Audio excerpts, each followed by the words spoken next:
Friends, welcome back to Kavi's kitchen. இன்றைக்கி நம்ம வந்து ஒரு புதினா துவையலுக்கான ரெசிபி தான் பார்க்க போகிறோம்.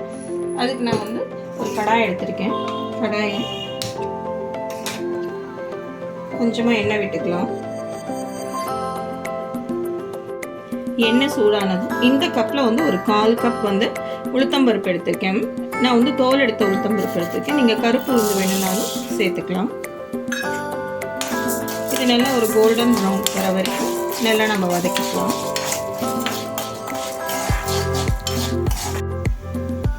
கலர் லைட்டாக மாறி இருக்கு. இது கூடவே நான் இப்போ 5 பல் பூண்டு, கொஞ்சம் புளி, அதுக்கு காரத்துக்கு தகுந்த மாதிரி மிளகாய், இதையும் இது கூடவே நான் ஆட் பண்ணிக்கிறேன்.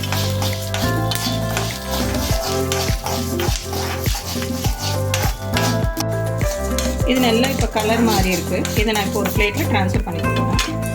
மீதி இருக்க அதே எண்ணெயில் புதினாவை நான் பண்ணிக்கிறேன். ஒரு 1/4 கப் புதினா ஆட் பண்ணியிருக்கேன். லைட்டாக வதங்கிக்கிறேன்.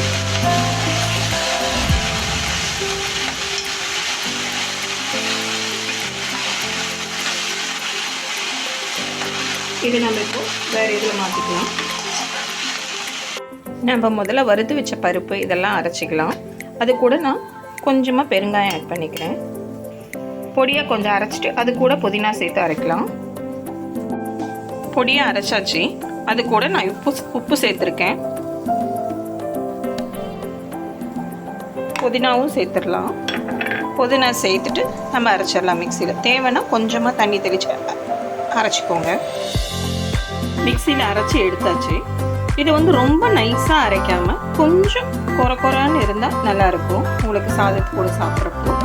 இப்போ நம்மளோட புதினா சட்னி ரெடி ஆகிடுச்சு.